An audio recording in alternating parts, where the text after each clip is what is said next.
Hey everyone, my name is Charlie, and today the weather has turned. Supposedly. It was a bit windy this morning, a bit cold. There was definitely rain last night. However, last week it did this, and I came to work, as you may have remembered, in a shirt, t-shirt, completely misjudging the weather. It got quite warm. The t-shirt was dirty. Didn't realise. Ended up having to wear the shirt. Nearly burned alive. So this week, we've got a backup plan. Shorts. Or in the rucksack. I know. Mind blowing. I'm turning into a regular Boy Scout. It's brilliant. Anyway.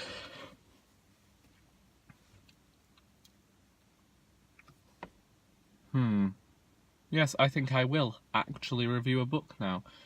I had considered just turning this into a wool gathering video, but I thought, nah, let's not do that. Let's review History Is All You Left Me by Silvera.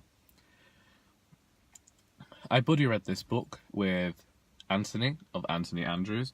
He got in touch with me, and because our first buddy read, Wave Me Goodbye, I didn't enjoy but he really enjoyed, he suggested this book.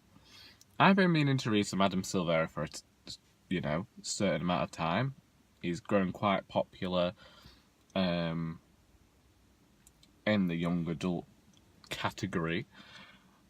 Personally, he was starting to release books just as I was stopping to read primarily young adult literature, which was why I missed out on a lot of his books. But, he's writing gay literature.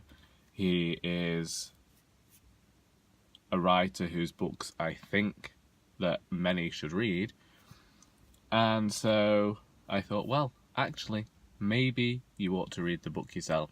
And, because I have been recommended him to folk who've been looking for this sort of book before.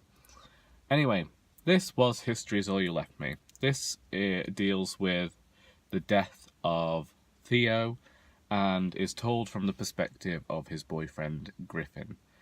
I should say former boyfriend. And Griffin is naturally filled with a lot of grief, which leads to some slow-moving prose that I know that Anthony didn't really get on with himself, but I'll let him tell you more about it in his review. However, for me, I understood the slow-moving prose during the scenes that were set at the time of grief. That was fine. I thought that that was a nice, steady way to get us through this struggle, because we find out certain things about Griffin and Theo's relationship, the breakdown of it, how Theo ended up in another relationship with Jackson, who is his current boyfriend, and who Griffin turns to for some sort of understanding as to what happened to his former best friend and boyfriend. My apologies for coughing.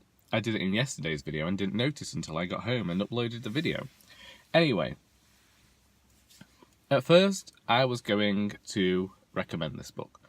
At first I did think that maybe I was too close to my own grief to be reading this book, but as I've said before, my grief was a completely different grief this time than I'd experienced before. So reading someone like this perspective of where it's an actual formal love was somewhat different, and I like to read books about grief because I don't think grief is done well most of the time. Here, I think for the most part, the discussion about grief was done well. I think that Griffin, as a character, you could see from the beginning, was a young man who was struggling, and at first it begins as a few quirks before people begin to understand that he may have some sort of obsessive disorder. I'm not sure whether that's what Adam Silvera was getting at, so I don't want to label it properly. But I think that aspect of the book was done well, and I think that connecting it to the grief what did work to show us just how such disorders work or function, or I don't know. I don't know the correct terminology to use here. And I know that the character of Griffin was supposed to make some impulsive decisions, and I was completely with this book for the first 200 pages. Once again, it always seems to be the 200-page mark. And then around that time, something had happened. And me and Auntie had been guessing how something was going to go. And then it almost happened.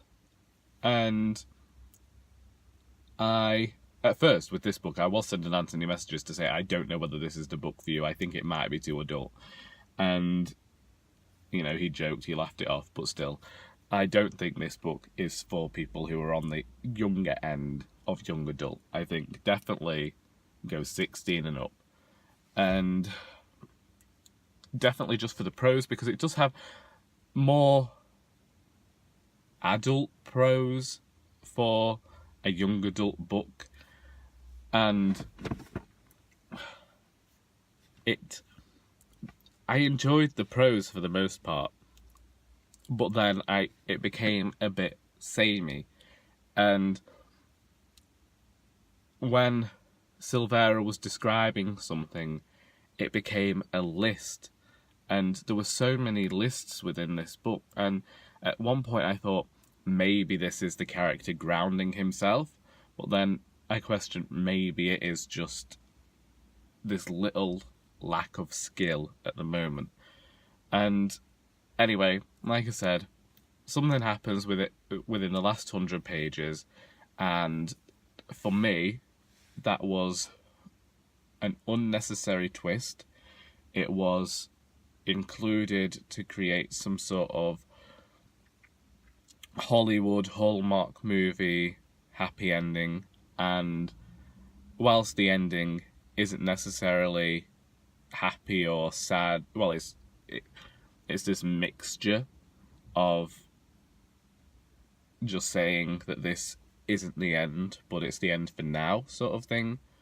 I hope that's not a spoiler, because to be fair, that's the end of most books.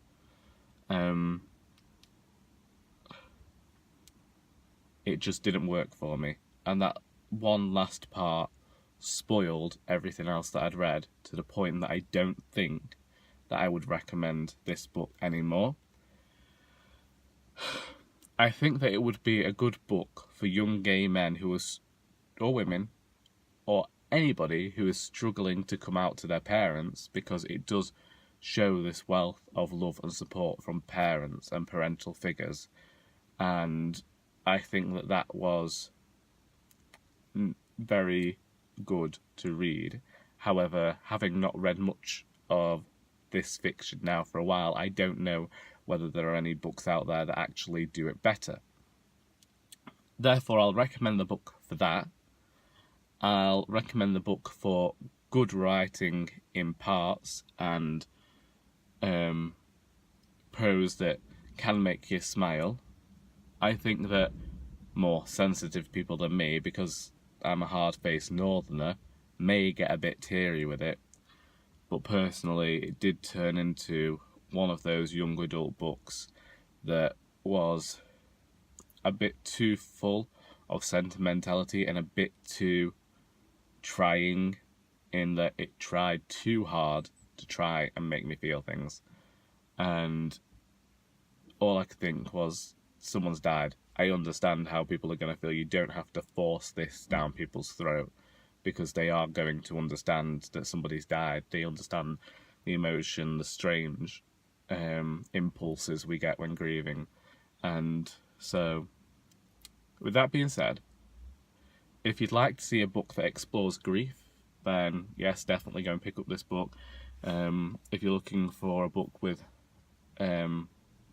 gay male protagonists, go to this book. If you're looking for somebody who really just loves Harry Potter, then go to this book. But just maybe stop at page 200. I don't know. There's just... I understand the reason that it's there, but personally, I wasn't a fan, and so I just do not like the end of this book enough to say go out and read it properly, but read it for these things if that's what you're looking for. Anyway, once Anthony's posted his review, I'll leave a link somewhere. If you've read this book, please feel free to share your comments in the comments. And until next time, that is all.